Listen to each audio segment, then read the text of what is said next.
Welcome to another episode of Behind the Studs, your home improvement and remodeling podcast, where the two most entertaining guys discuss the do's and don'ts in home construction and in the remodeling industry. Remember that you can nail it, paint it, or just tune into the show. How about that? Here are your hosts, Colin Shaw and Jimmy Driscoll.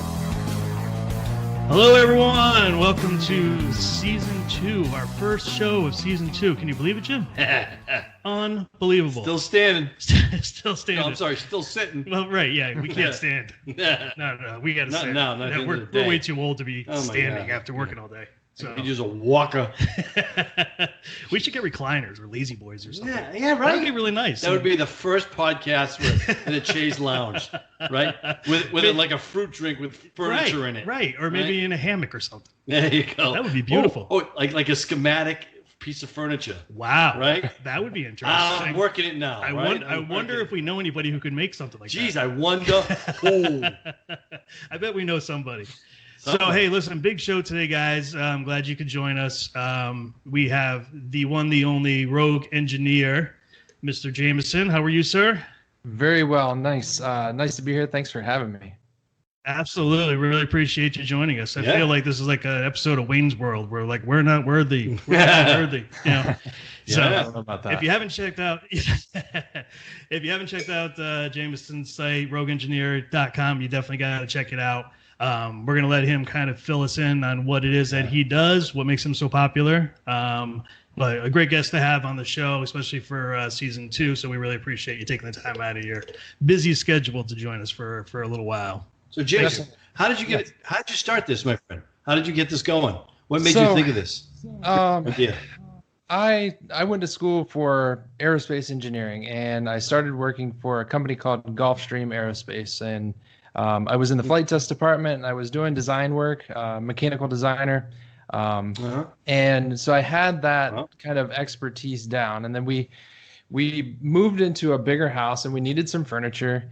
And I had always kind of liked working with my hands, but was never really very good at it. I kind of enjoyed it, but wasn't good at it. But I went online and kind of started looking for plans for furniture. And I came across a couple of websites that had good plans, one of which was Anna White. And she's kind of like the founder of this niche of DIY furniture.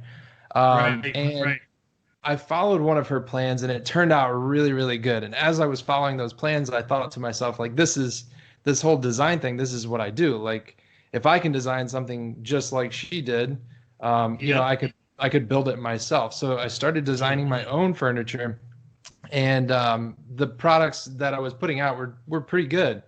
And people started asking me to build them something, and I decided that if I could just give those plans out for free, I wouldn't have to build it for them. They could do it themselves.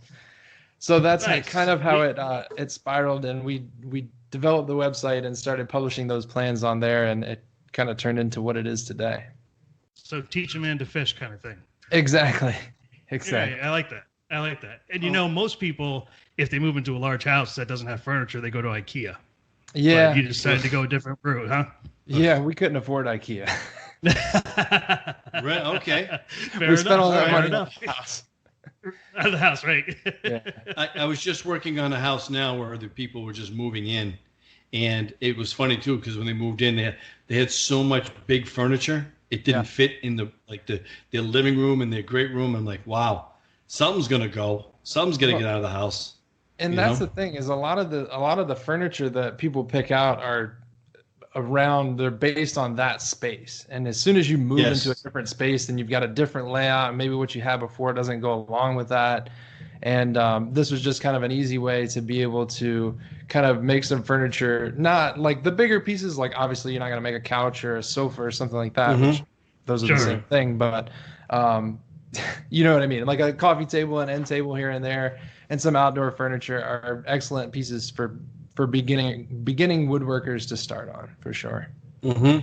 Yeah. Now you said you didn't really do any of this before, until you started building the furniture for yourself. So where did this creativity come from? Where did this whole side of you come from? It must have been there somewhere, when you were younger, and you just never had a chance to explore it.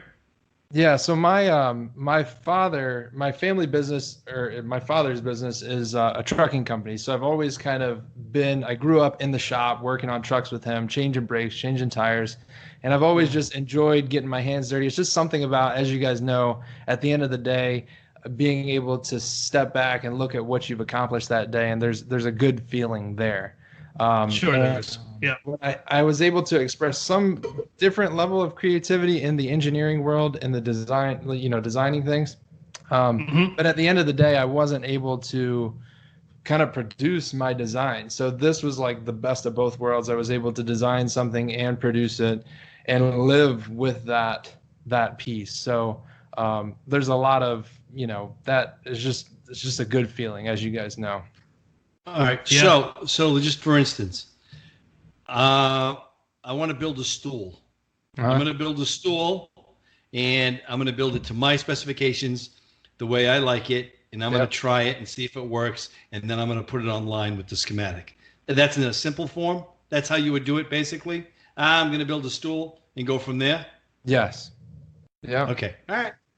Yeah, so I would design everything up ahead of time because, like I said before, I'm not like there's artists, and I never even really classify myself as a woodworker because I feel like a lot of the woodworkers are in another sense are more of an artist because they can kind of just see a piece of wood and visualize it into something miraculous, whereas I'm not that person. I have to go and design it first and make sure everything is perfect, and then I can start to make my first cut. So, right. It's an interesting balance of engineer and creative. That's what I find very interesting about you. That a lot of people, they don't use both sides of the brain. It's usually one or the other. Yeah. So it's pretty interesting that you can utilize both sides and come up with something that people just absolutely love. They love your designs and love the finished product that they're able to produce. And I know people who have done it, that have used your site, and they're not woodworkers. They're not carpenters, and it's come out great. Yeah, that's great. It's and that was kind of like the jumping off point for me. Like we started in making that furniture and providing those plans, and a lot of people really enjoyed that. And there's people that were new to the whole woodworking game and wanted to get started somewhere, like you said, and that was where they could get an idea, or even just even if they built to my plans or from my plans to a T, and then there's other guys that come along and they might modify it to meet their needs. Sure. But once that site kind of got to a point where I could do that full time and it was bringing in an income to support me and my family, we ended up selling that big house of ours that we had. And we moved up to Michigan in with my wife's parents. So they offered to give us the house and workshop. They moved into the basement. And so we lived with them for it was about 2 years. Wow. And luckily, it was a long time, no matter how long. Yes. It is. Luckily, I get along with my in-laws very well. So it was, and he had a heated workshop for me that he wasn't using, and he offered to let me use. So it worked out really well. But in that time, we actually bought a house and completely gutted and flipped it. So we did everything from we refinished all the floors, but I tore out walls in the kitchen, did some structural changes. We also built all the cabinets for the kitchen and redid the entire kitchen, as well as both of the bathrooms in the house. So that was like my first step into construction. And luckily I had my father-in-law who's been there and done that. And he also owns an interior design studio. So he has a lot of friends that are contractors, it's nice to have his Rolodex around here for something like that. As you guys well know, having the right contractors for the job is half the battle. So. It is key. That is key. Yeah. So I'm thinking about what you do in your design. What has been the toughest design you've ever? What's your biggest challenge? Is there a piece out there you made that was really challenging? Well, so the furniture and stuff like that hasn't been that. I would say like flipping that house was one of the bigger challenges. But then after we flipped that house, we then started construction on our own house. Or it was like our dream house. So we built that from the ground up, and I was the general contractor on that. And we did a lot of the finish work ourselves. So that, as you can imagine, that was definitely the biggest challenge that we had faced. That was about a year. We just finished here this past fall, and that was about a year, a little over a year and a quarter maybe of our life. Wow. That's a long time. But I mean, you did a lot of it yourself, though. We right? did. Yeah. So I mean, you're trying to run this business and trying to do that at the same time. I mean, there's just so much time in the day. And how old are your kids? You have young kids, don't you? Yeah, we've got a 7-year-old boy. Well, he's going to be 8 in a couple days now, and a nice. Happy birthday. 5-year-old girl. Wow. So yeah, you're right in the middle of things. Yeah. Wow. Both of my kids are in college, so I'm in a different stage right now. So I remember those days. And, 5 and 7. Luckily it sounds like you have a good family, support base too, with Absolutely. your in-laws being there to kind of help with that. But still, it's a lot. That's a lot to ask of anybody. Yeah, that's a tough project to get through for sure. So now at this point, did you give the house back to your in-laws, or did you build them a new house, or what? So they, as soon as we moved out of their house into this house that we're in now, my wife's brother and his family moved into their house in our spot, and my in-laws. It gets complicated. So my in-laws ended up buying the lot right next to us, and they have just started construction on a house. So we've got 5 acres here. They've got 10 acres next door, and it should be pretty cool. We've got a bunch of trails and stuff for the kids. Oh, cool. But cool. You guys would probably appreciate it. We ended up with their house. We ended up doing a it's like a raised center aisle barn, if you know what I'm talking about when I refer to a raised center aisle. It's got like basically the center of the barn there's like rafters that come. I don't know how to explain it, but a raised center aisle barn. So you got windows down these walls that come out of the center of the barn, and that is going to be their house. So it should be. They've got side lights going all the way down the center of the house, which would be really neat. Beautiful. Nice. Beautiful. Yeah. Well, that's nice. It's a nice story. Yeah. It's so funny. A lot of times I hear these stories, and sometimes they always seem to end up with, so we were living with my in-laws. And I'm like, I want to be successful, but I'm not sure how successful. Yeah. I'm not sure I could. I love my in-laws, don't get me wrong, but I'm like, Yeah, but that gives you motivation. It does. Yeah. Big motivation. It does. Well, and it wasn't supposed to go like this. So when we moved up here, the whole idea was that we finally became location independent, and we could decide where we wanted to live, and we were going to sell our house and free up some cash, and then figure out where we wanted to be.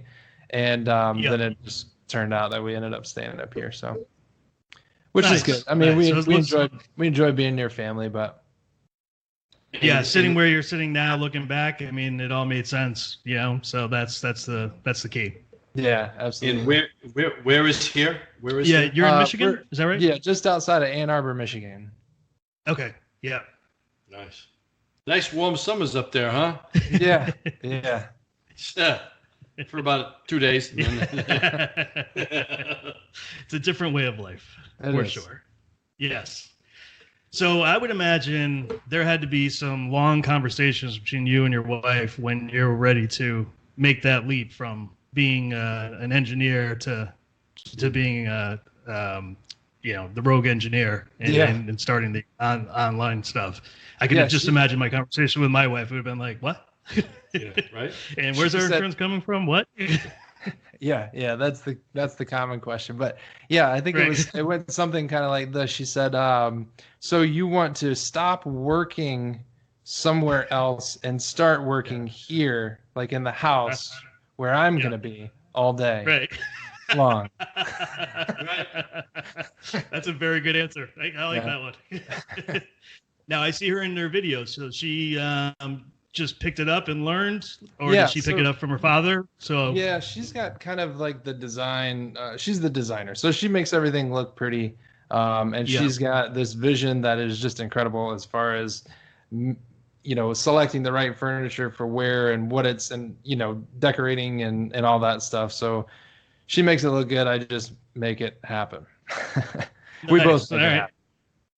That's awesome. It seems like it's a great chemistry. So that's Absolutely. really nice. Yeah. And I did see the video on about I think you're doing a playhouse for your daughter and watching your son help you out and stuff too. It was pretty cool.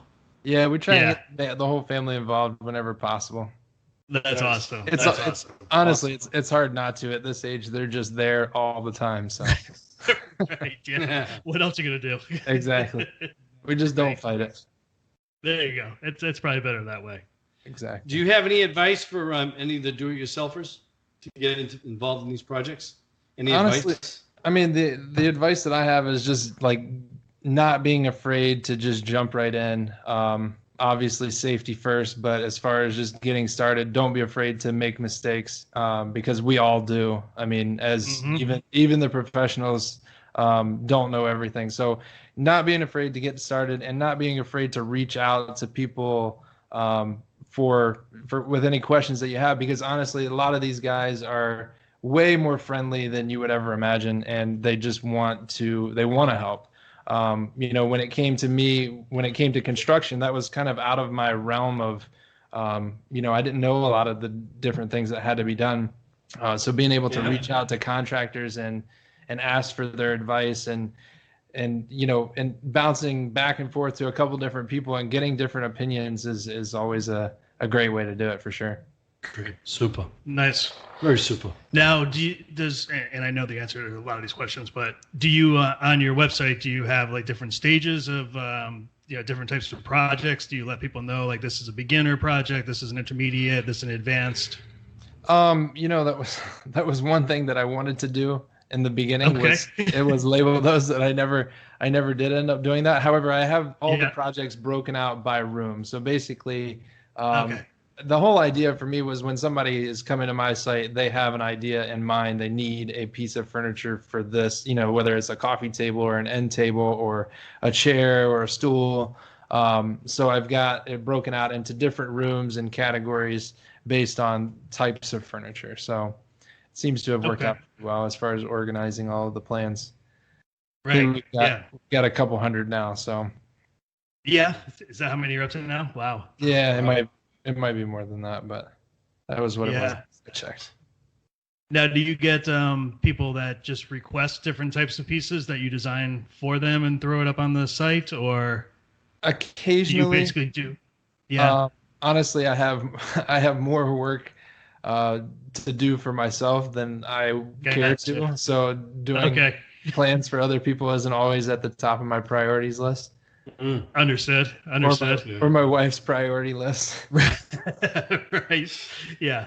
Build what we've got, and you'll be happy. Right. Oh man. Any horror stories? Any? Kind of touched upon them already, but not really. Well, I moved in with my in-laws. Did I tell you about that? Yeah, that's what I'm saying. I mean, that's played, it right sir. there. Well played. No, that wasn't. And if you're gonna sit and count with your kids, you can count to 10 without taking your shoes off. Everything's good. I can. I still have all my digits. That's good. That's a good sign. All right, it's a good sign. Yeah, sometimes the horror stories that we talk to people about are, a lot of them are customer related. So, anybody ever give you a really hard time, they couldn't figure it out. So they're. Honestly, that was one of the things that I shied away from the very, very beginning, was not doing, like, I don't do any commission work. So I don't have any customers. My customers are brands that sponsor me. So, which I have some of those horror stories, but that's probably a different podcast. I'll hit stop on the record and we can talk later.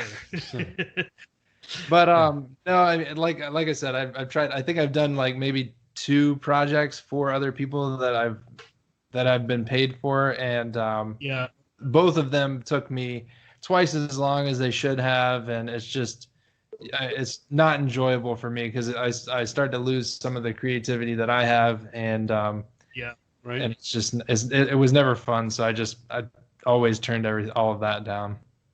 Yeah. Well, good for you. I mean, you obviously know what works for you, what doesn't work for you. So it's not like you have to go chase that work. So which is a great thing.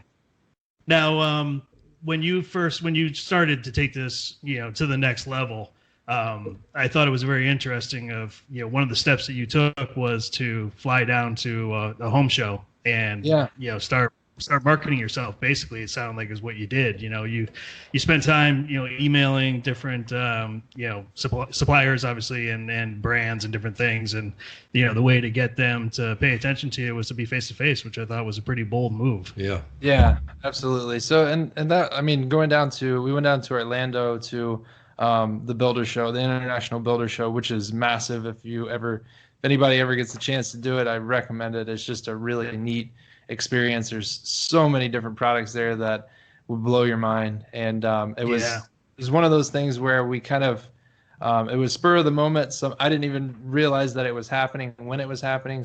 One of the brands that I had dealt with said or asked if I was going to be there, and we were like, yeah, we probably need to be there. This seems like a prime location for us. So getting in front of those brands face to face, and as you guys know, being face to face with someone is totally different than talking over the phone, or especially through email, which most of my exchanges happen through.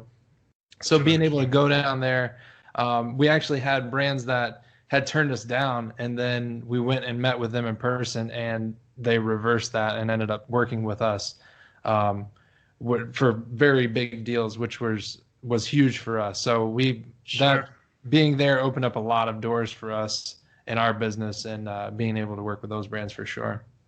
Nice. Now, was there a time, during the course of all of this that you stopped and thought about it and said, it's not going quick enough, it's just not going to take off? Was there any sort of doubt in your head, or did you feel it was all, moving in the right direction and you were seeing the progress every step of the way?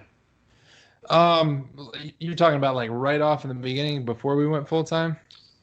Like when you're before you made that decision to go full time, because there's that little time when you're still you got your foot in the water on one end, when you got your foot that you're trying to dabble into the other end.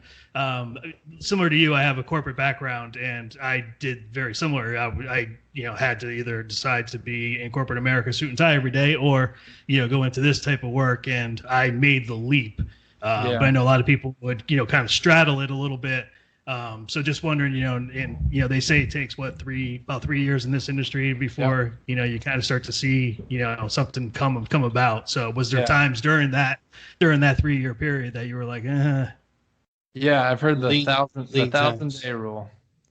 1,000 day. Yep. I've heard that. Day rule. So yeah, I mean, when I was first starting off, when I got started, I was putting out maybe like one project a month. And that was just more or less a blog post. Back then, I didn't do any video or anything like that, so it was just putting out a blog post with plans, like project plans. And it seemed like every time that I started to get a little down on not getting enough traffic, there would be a little bump in traffic. Or I'd get an email from somebody that would be like, hey, I really appreciate what you're doing, and it was just something uplifting.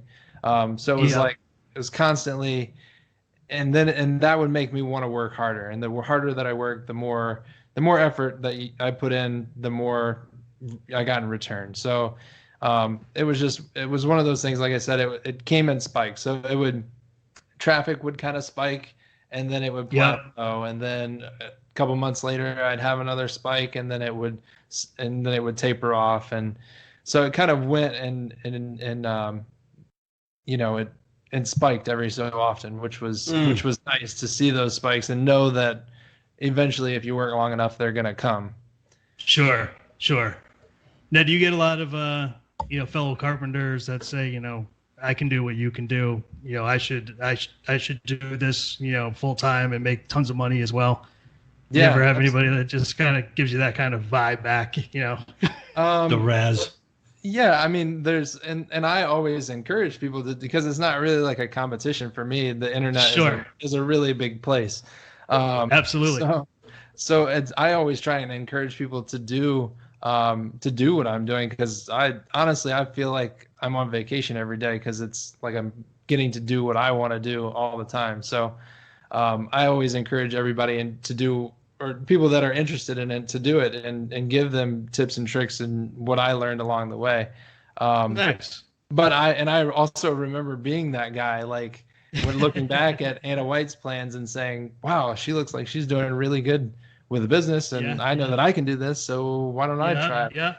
Obviously, there was a lot of work involved, and when I was in Georgia working at Gulfstream, it was work.